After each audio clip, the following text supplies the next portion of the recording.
Christmas almost. I love this season of Advent, a season of anticipation, of preparation. All right, I love doing little mini confessionals. Listen, just for funsies, no judgment in here. How many of you like to peek at your Christmas presents? Oh, you guys! I will absolutely go completely out of my way not to ruin a surprise. I cannot stand it. This is also a season of making room. Come on, we make room in a lot of different ways. We make room for the Christmas tree. I am the Clark Griswold lover of Christmas trees. Little full, lots of sap.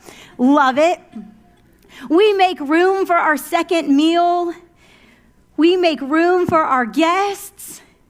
And this is a season to make room for Jesus. In the language of Sanskrit, which is an ancient Indo-European language that was used to write poems, songs, and was also the foundation for 12 different native languages in Indian. It has 96 different words to describe love. It has the most words to describe love than any other language. And if you're wondering what the second most words for love, it would be ancient Persian with 80 words to describe love.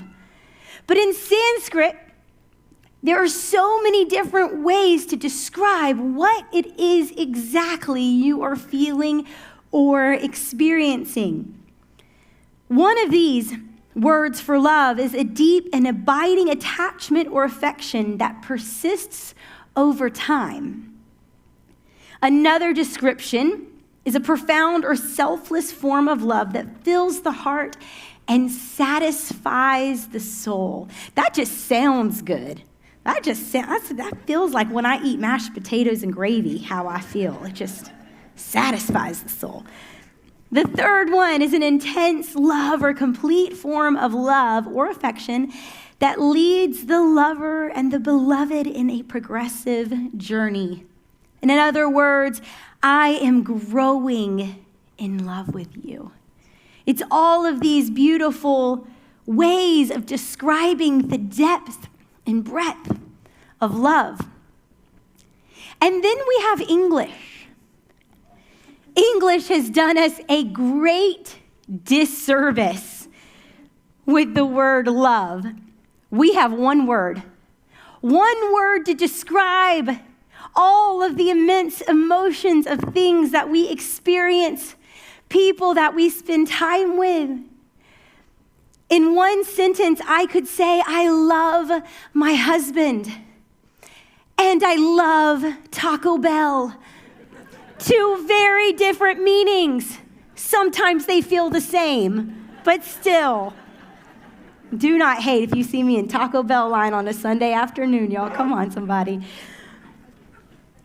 So in 2010, a group of researchers got together in order to find the root of compassion in children. They gathered a group of children ages 4 to 8 and asked each of them to describe love. These are some of their responses. Love is when your eyelashes go up and down and little stars come out of you. Pretty accurate. Another child, age 4, says, love is what makes you smile when you're tired. They love that. Another child says, when someone loves you, the way they say your name is different. You just know that your name is safe in their mouth. Where do they find these children? And then finally, this child, age 7, says, love is what's in the room with you at Christmas. If you stop opening presents and listen. I think we need some new descriptions for love.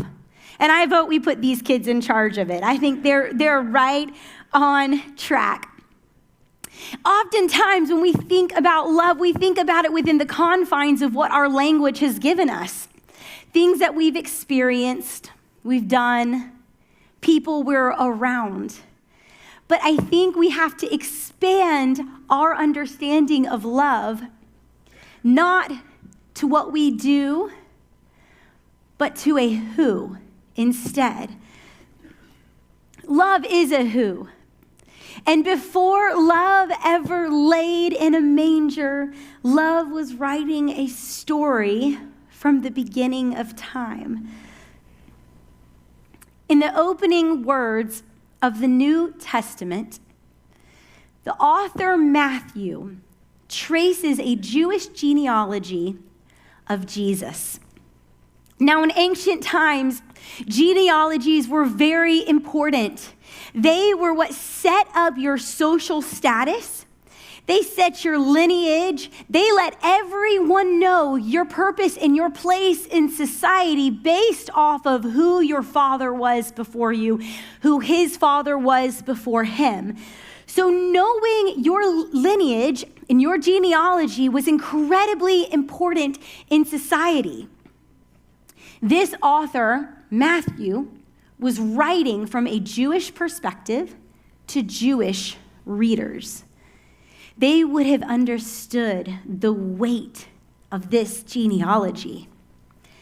And when you look at it, it's rather overwhelming. I mean, it's loads of names that goes on and on for days. It says the book of the genealogy of Jesus Christ, the son of David, the son of Abraham. Abraham was the father of Isaac. And then you're like, holy smokes, that's a lot of names. 1, 2, skip a few. Solomon, the father of Rehoboam, father of Ashaph, and then Uzziah, father of Manasseh, Josiah. I can read that one. And so what we do is we're like 1, 2, skip a few, and from Christ there was 14 generations. Great, let's get on with the story. I have skimmed over these verses more times than I care to admit or I can even count. I mean, look at it. Who wouldn't? But can I just tell you, there is an incredible love story buried in the depths of these names.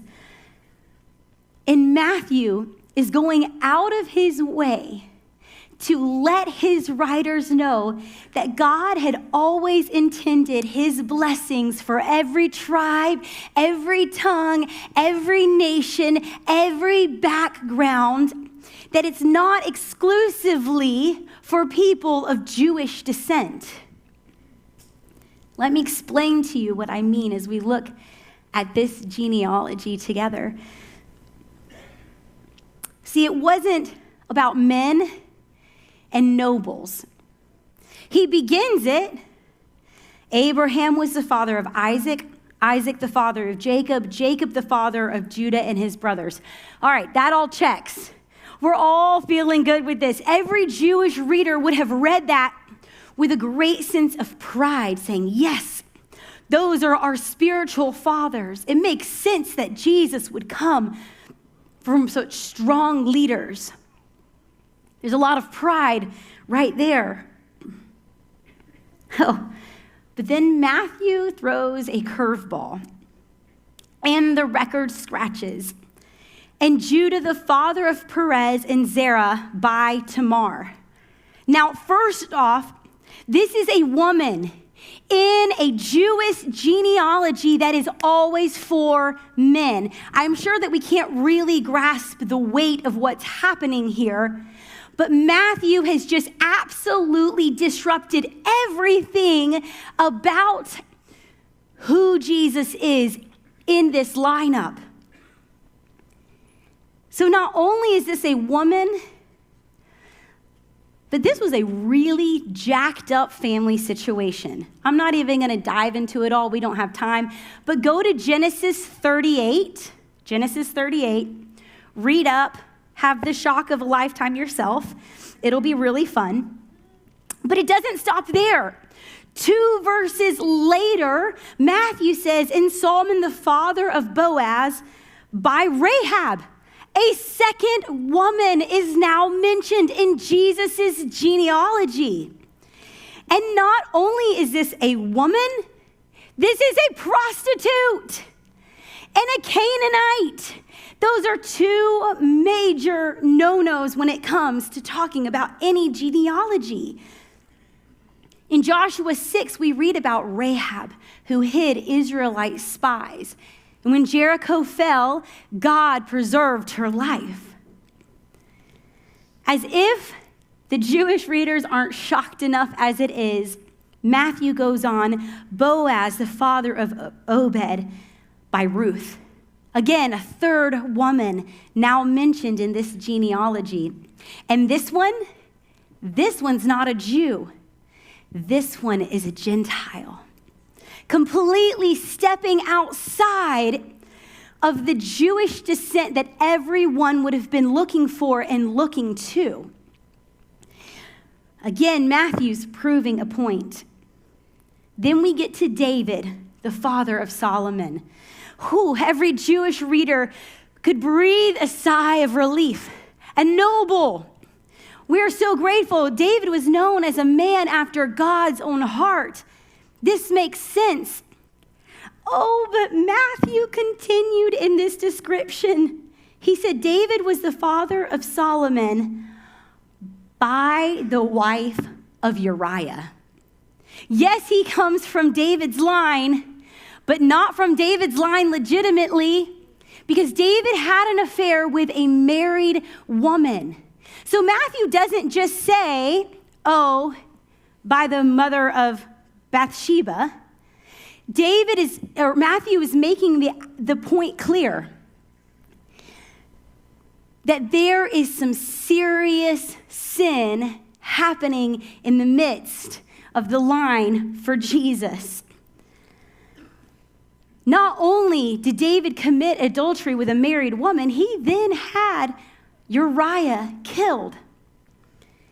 So if you're keeping count, in the genealogy for Jesus, there are 2 prostitutes, someone not even of Jewish descent in a Jewish genealogy. There was a foreigner, there was adultery, there was murder, and to top everything off, Matthew writes of the embarrassment and humiliation of the whole Babylonian exile happening because of their adultery. It doesn't look good. So what do we get out of this whole genealogy? God chose the lowly. God chose the messed up. Jesus didn't just have twisted branches in his family tree, he flaunted them. One mistake after another, one problem after another. But God has always been in the business of redemption. He has always been in the business of speaking life and love to those who feel forgotten and lost. God chose the lowly then, and God chooses you and me now. You may feel like some of these people in the genealogy. The lost, the lowly, the forgotten.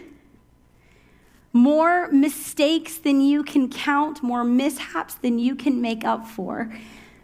But God's love is bigger than your mistakes. And we see God's love happening from the first words that were spoken in creation to Adam and Eve, Abraham and Sarah, all the way down, David and beyond. God's love was writing a story of redemption for us from the very beginning. Jesus' bloodline was tainted by foreign blood and rogue relatives. And I love this because what Matthew is saying is you aren't born into the line of Jesus. You are reborn into it. You are a part of the family. God's love is bigger than any sexual sin, financial sin, career mistakes that you have made, any relational mishaps that have happened along the way. God's love is in the business of redeeming and making whole and making new. William Evans says this: cut the Bible anywhere and it bleeds redemption. What a story of hope. The story of love was love from the beginning, and it's love made flesh.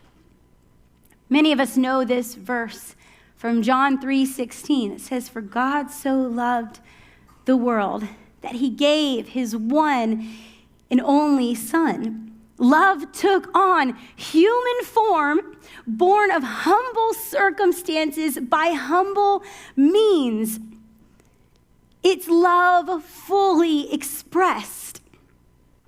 See, it's one thing if you love somebody and you just say it. Just take my word for it. I love you. We're good. But it's something totally different when you express your love. Expression of love is love in full.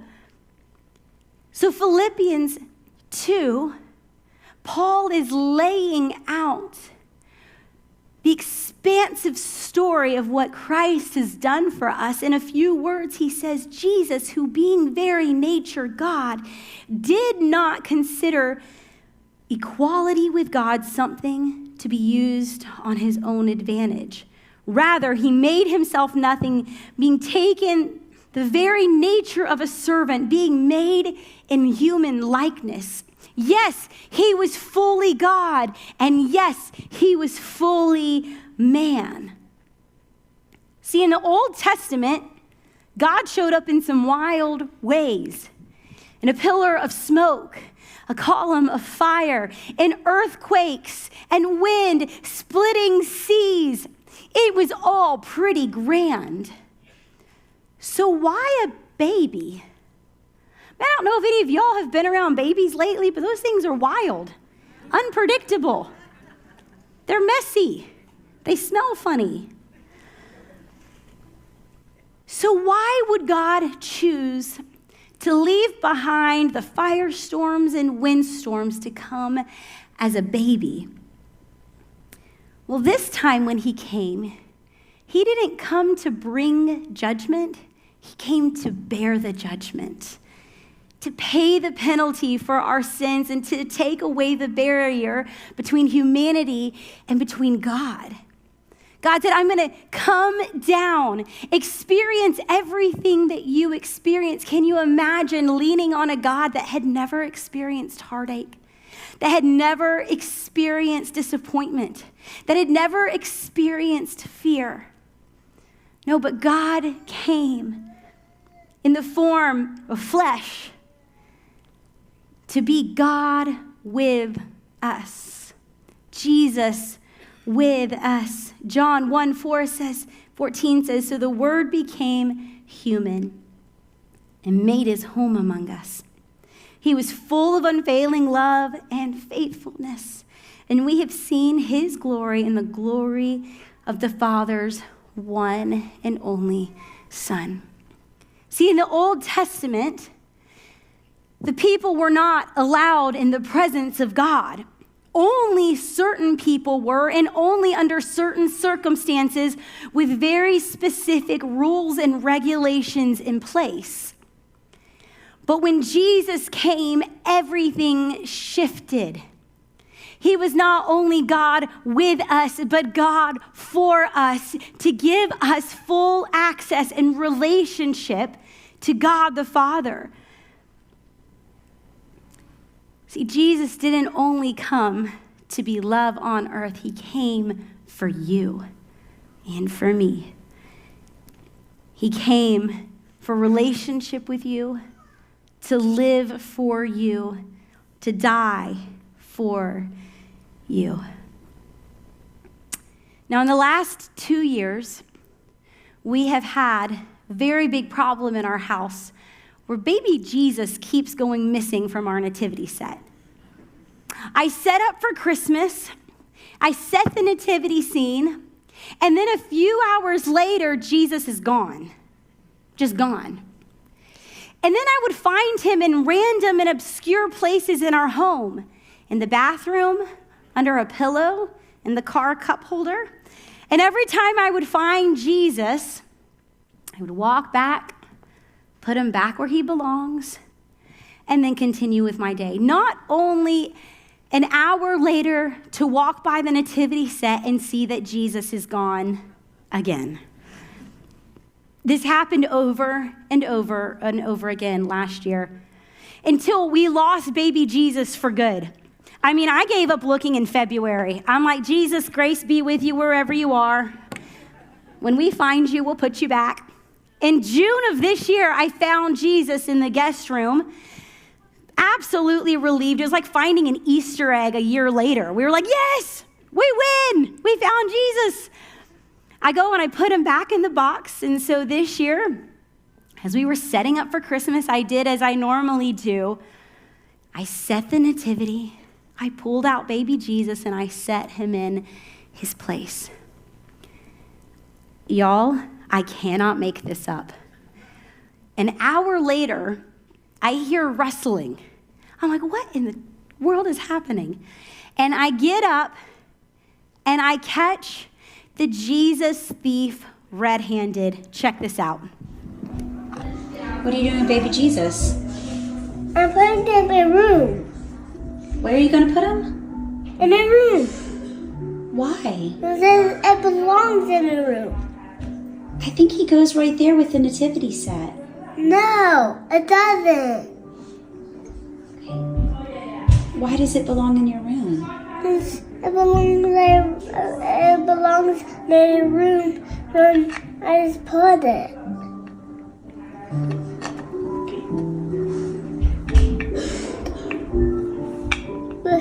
I did your mommy, Jesus.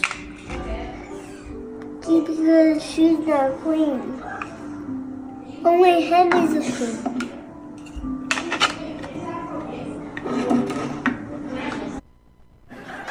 Come on, somebody. Man, Jesus wasn't meant to stay in the nativity. He was meant to go with you everywhere you go. Jesus is meant to go in the car, to be there at breakfast, to be at the dinner table. Noble's got pockets. He's really into wearing pockets on everything. Like, the more pockets, the merrier. And he wants Jesus in his front pocket, and he wants another Jesus for both pockets. And then he just found baby Jesuses over in Echo Kids, and y'all, I found like 10 of them in his backpack. I don't even know where he's just got a homing device for baby Jesuses. But how many of us come to Christmas and we love the nativity set? It's cute. It's precious. It's safe. Everything feels safe there. But we have done a great disservice to ourselves, and what Jesus came for is if we leave him in the nativity set. If we take our time to pray to baby Jesus when Jesus didn't stay there, he came with a mission, he came with a purpose, he fulfilled that purpose, and through love and redemption has brought us close to him. Again, I don't know if that gets you excited today, but love has made a way for you and for me to have relationship again with God the Father. The story of love existed from the beginning. Love became flesh. And it was love to the end, which is actually just the beginning. Paul continued with his description of Jesus, saying, being found in appearance as a man, he humbled himself by becoming obedient to death, even death on a cross. Love was expressed from the beginning of time, but it was never meant to stay on the pages of a Bible. when you experience love, you are changed from the inside out.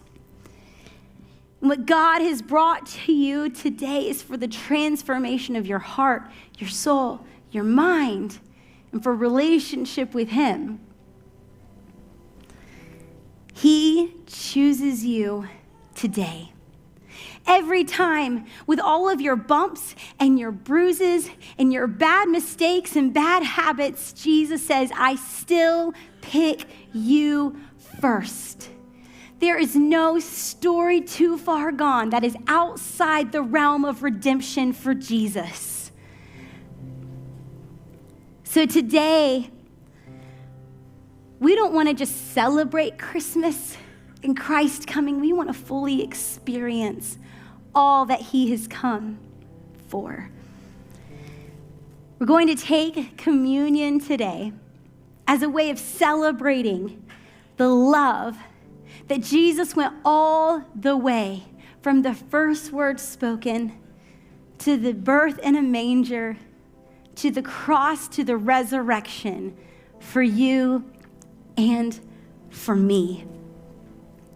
In your chair, you've got a small communion cup, and we're going to begin with the bread side up. So if you flip it over, the juice will be at the bottom.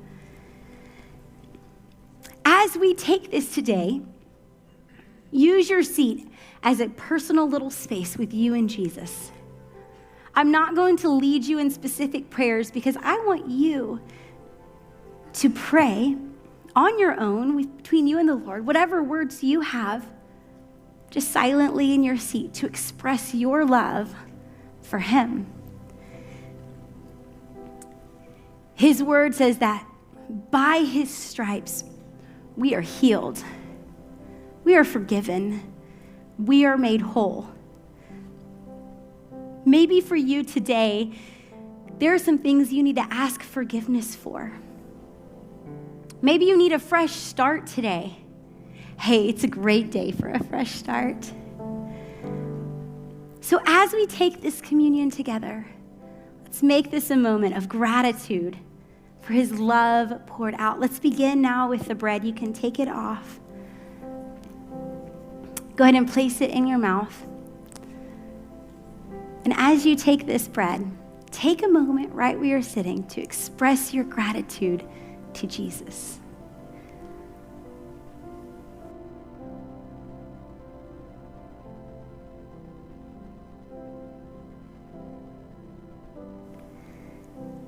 And now we're going to flip the cup over to where the juice side is up. And this juice represents the blood of Jesus poured out for every single one of us. It represents forgiveness. It represents redemption. It represents hope. It represents love. If there's anything that you just need to say, hey, I didn't get this right, God, and ask His forgiveness, now's a great time to do that. And as we take this juice, we remember the greatest love poured out for us. Let's take the juice together.